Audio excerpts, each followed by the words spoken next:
Olá, alunos! Hoje a nossa quinta aula da disciplina de Genética e Biologia Molecular será sobre transcrição e tradução. Nós vamos hoje fazer uma revisão sobre esses assuntos porque eu espero que vocês já tenham estudado o material disponibilizado no ambiente virtual e hoje nós vamos dar uma visão geral sobre esses dois processos importantes na biologia molecular. Bem, como vimos já em outras aulas, toda a informação genética está contida no DNA.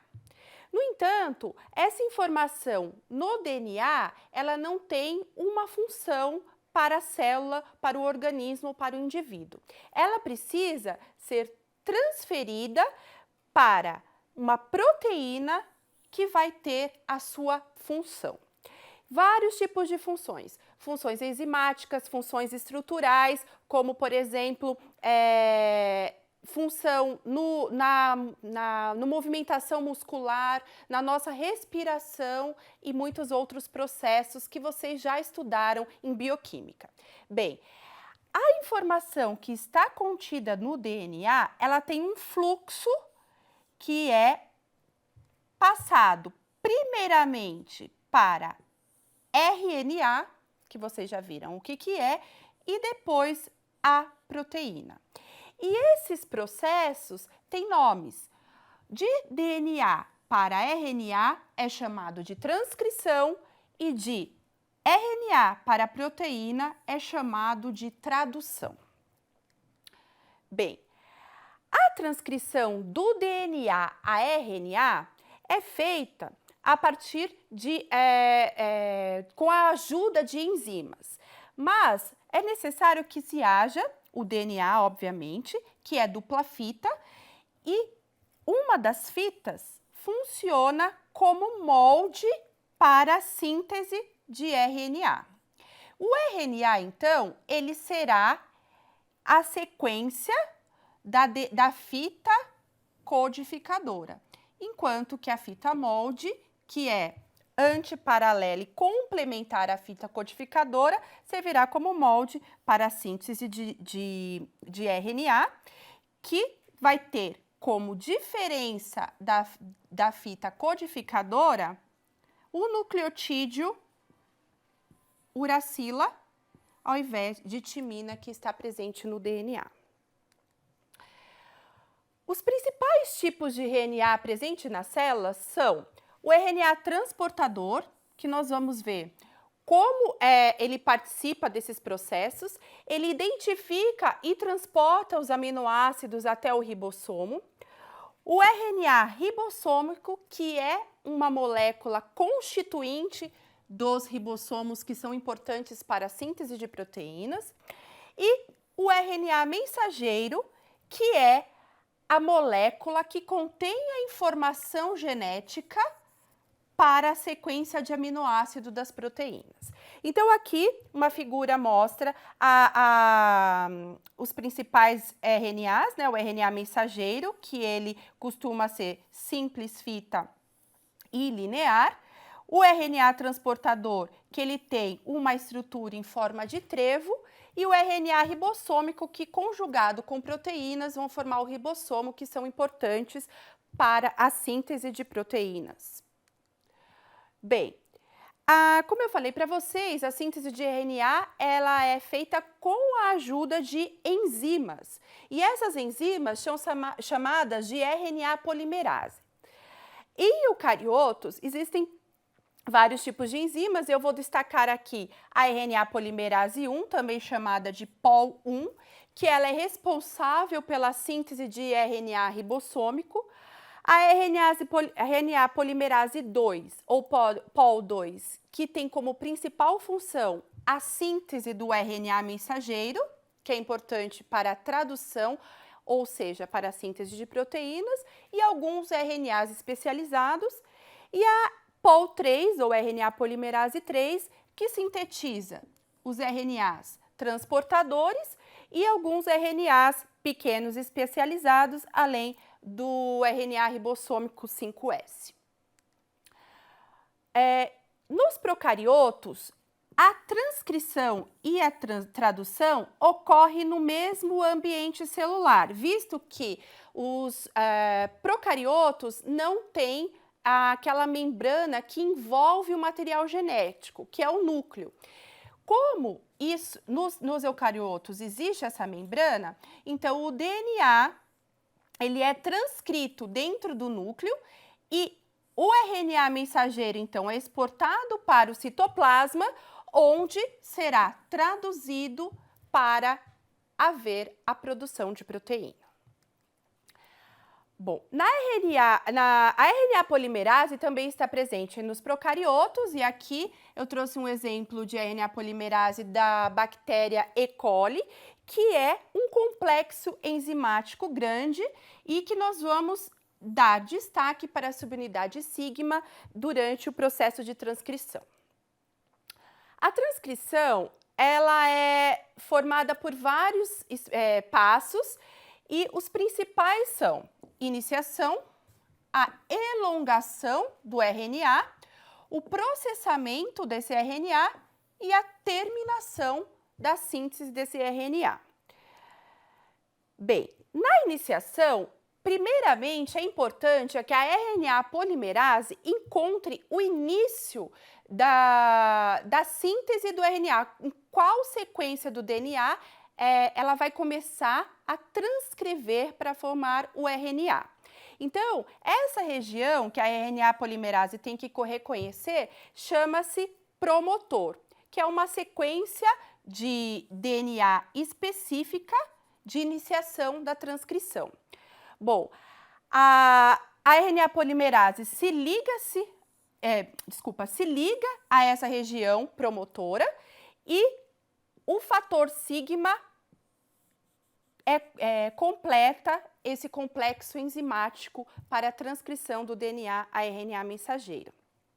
Os promotores, eles têm números geralmente negativos da posição dos nucleotídeos na molécula de DNA, visto que ele está imediatamente antes ao início da transcrição do RNA mensageiro, que é o nucleotídeo denominado número 1, mais 1. Bem, após a RNA polimerase encontrar o promotor e se juntar ao fator sigma para o início da transcrição, ocorre então a elongação desse RNA. A transcrição, então, ela é iniciada pela movimentação do complexo de transcrição para fora do promotor. A subunidade sigma dissocia-se à medida que a polimerase entra na fase de alongamento da transcrição. Então, aqui, vejam que há uma bolha, né, na fita de DNA, porque ela é dupla fita, então ela precisa estar separada para que sirva de molde para RNA polimerase sintetizar o RNA. Bom, os RNAs, conforme eles vão sendo elongados, DNA sendo transcrito a RNA, eles podem, e na maioria das vezes, sofrem um processamento. E aqui nós vamos dar um exemplo do processamento para o RNA mensageiro, que é aquele que codifica para uma proteína. Então, o RNA mensageiro, ele é produzido e na porção 5' é adicionado um nucleotídeo modificado que é chamado CAP, que ajuda a proteger o RNA mensageiro e se liga a um complexo de proteínas de ligação do RNA mensageiro ao ribossomo para indicar o início da tradução, ou seja, da síntese de proteínas. Depois desse processamento de adição desse CAP no 5' do RNA mensageiro, também é adicionado na porção 3', ou seja, no final da transcrição, uma cauda de nucleotídeos contendo adenina. Então, é uma cauda de poli-A que nós falamos e isso se chama poliadenilação. Isso é muito importante e é uma característica do RNA mensageiro, a presença do cap5' e da cauda poli-A. Bom, após a transcrição, o RNA que foi transcrito, ele precisa ter um sinal de terminação para parar a transcrição. E esse sinal é quando sequências autocomplementares formam uma estrutura no RNA em forma de grampo. E aí isso indica a região que vai ser finalizada a transcrição a RNA mensageiro. Bem, a transcrição em eucariotos segue mais ou menos os mesmos passos, né, que em procariotos. No entanto, como eu falei para vocês, a transcrição ocorre no núcleo e a tradução ocorre no citoplasma. Desse modo, é necessário que o RNA mensageiro seja transportado do núcleo para o citoplasma. Bem, uma característica que diferencia a transcrição de procariotos e eucariotos é o processamento chamado de splicing. O DNA de células eucarióticas possui sequências denominadas introns e exons, mas somente os exons fazem parte do RNA mensageiro. Os introns são sequências que não codificam para uma proteína, então o RNA que é formado e é chamado de pré-RNA mensageiro, ele precisa ser processado para remoção desses introns e formação do RNA mensageiro maduro, que será a sequência de nucleotídeos que codificará para a proteína, que será importante na tradução. Bem, esse não é o único processamento, assim como os RNAs mensageiros de procariotos, eles também sofrem uma adição do cap no 5' e a cauda de poli-A na extremidade 3'. Bem, vimos então que o DNA ele é replicado e ele pode ser também transcrito a RNA e esse RNA servirá, por exemplo, como molde para a síntese de proteínas, que também é chamado de tradução. Bem, então agora nós vamos dar alguns destaques para os passos da tradução. Primeiramente, nós temos um RNA mensageiro que contém nucleotídeos. Esses nucleotídeos são a informação de como será a sequência de aminoácidos de uma proteína. E como essa informação é dada? Ela é dada em forma de trincas. Então, a cada 3 nucleotídeos, há uma informação de qual aminoácido é codificado, precisa ser codificado. Então, o seguinte, se eu tenho uma trinca que codifica para metionina, o primeiro aminoácido da proteína será metionina. Se eu tenho uma sequência, uma trinca que codifica para serina, o segundo aminoácido será serina e assim por diante. Cada trinca que é denominada de códon codifica para um aminoácido. As etapas de síntese de proteínas envolvem a ativação do aminoácido, a iniciação da síntese, elongação, terminação e processamento da proteína, que envolve o dobramento e alguns outros processos de modificação pós-traducional.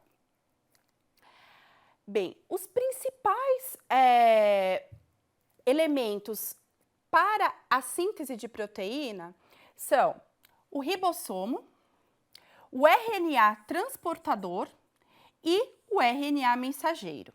Então, o RNA mensageiro ele vai ter as sequências de nucleotídeos que vão codificar para os aminoácidos, que vão ser trazidos pelo RNA transportador e que vão ser ligados uns aos outros com a ajuda dos ribossomos. A direção da tradução, ela é do sentido 5' 3' do RNA mensageiro, formando uma proteína do N terminal para o C terminal da proteína. Os aminoácidos, eles são ligados uns aos outros, formando a ligação peptídica para formar uma cadeia polipeptídica que é chamada de proteína. Como eu falei para vocês, as trincas de aminoácidos codificam para, as trincas de nucleotídeos codificam para determinados aminoácidos. Então, aqui é uma tabela, que é um código genético, que isso serve para a maioria dos organismos, né? Esse código genético é parecido para quase todos os organismos. E a primeira base, quando é U, a segunda quando é U e a terceira quando é U, codifica para fenilalanina. E assim por diante, nós podemos identificar os códons que codificam para cada aminoácido. E assim, a sequência de RNA mensageiro dita a sequência de aminoácidos numa proteína. Bem, aqui, só para mostrar um pouquinho mais detalhado para vocês, a estrutura do RNA transportador, né, que tem uma forma de trevo. Então, ele tem uma porção que vai reconhecer o códon no RNA mensageiro e essa sequência, ela é complementar à trinca no RNA mensageiro, é chamado de anticódon, e ela carrega um aminoácido que é referente ao códon que está no RNA mensageiro. E os ribossomos, né, que tem uma estrutura importante para que haja conjuntação com o RNA transportador e a síntese da proteína. Os ribossomos, eles podem estar livres no citoplasma ou juntamente com o retículo endoplasmático, formando essas estruturas aqui dentro das células, que são os polissomos, como vocês podem ver nessa figura. Bom, após a síntese da proteína, ou concomitantemente à síntese dela, é necessário ter alguns processamentos, às vezes, para que a proteína tenha sua função e sua atividade dentro da célula. Então, entre elas está o dobramento da proteína, que nós chamamos de folding, onde ela vai ganhar a sua forma. Às vezes ela pode ser clivada, porque ela pode ser sintetizada numa proteína maior e para adquirir a sua atividade ela precisa ter uma ação de alguma enzima para uma clivagem proteolítica. Algumas vezes, alguns aminoácidos precisam sofrer algumas modificações e ela também, algumas vezes, são degradadas para controlar a atividade dessa proteína dentro da célula. Tudo isso influencia a estrutura e a função das proteínas. Bom, as modificações pós-traducionais nos aminoácidos podem ocorrer por ligações covalentes de alguns grupos, por exemplo, metilação, acetilação, hidroxilação, glicosilação e fosforilação. Então, são modificações que os 20 aminoácidos diferentes que existem no código genético podem sofrer e podem, então, aumentar a variabilidade de aminoácidos, fazendo com que nós tenhamos uma diversidade ainda maior de proteínas, embora a combinação desses 20 aminoácidos já possa trazer uma grande diversidade de proteínas. Bem, aqui eu trouxe somente para exemplificar para vocês, aqui a glicina, que é um único aminoácido, o tamanho dele, e aqui a quimiotripsina, que é um conjunto de aminoácidos que é codificado por um RNA mensageiro, e esse conjunto de aminoácidos vai sofrer um processamento pós-traducional para formar uma proteína, nesse caso uma proteína globular, que tem uma função enzimática dentro da célula. Então, para vocês verem como é importante a informação genética contida no DNA, mas também é importante o seu fluxo de informação a formar o RNA mensageiro até a formação de uma proteína funcional. Bem, como eu falei para vocês, essa é uma aula de revisão, então vocês, se tiverem ainda dúvidas, nós estamos à disposição para tirar suas dúvidas durante no ambiente virtual. Muito obrigada pela atenção, bons estudos!